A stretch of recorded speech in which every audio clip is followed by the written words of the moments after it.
Aziz dostlar, lal ördəklərdir. Erkəklərin var, diri çəkiləri 5 kilo, 4 kilo yarım. Ən zəif gələn 4 kilo yarım, 5 kilo yarımdır. Qarğıdalı ilə. Görürsünüz maşallah. Super heyvanlardır maşallah, cavan heyvanlardır. Əti də ki ceyran ətidir. Dişiləri də var, erkəkləri də var. Maşallah. Baxın bir dənə bunlara.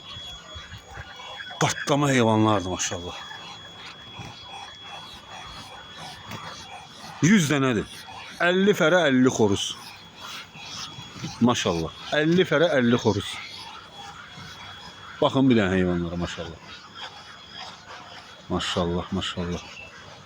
50 fərə 50 xoruz. İçində bax qırmızı öküzlər var.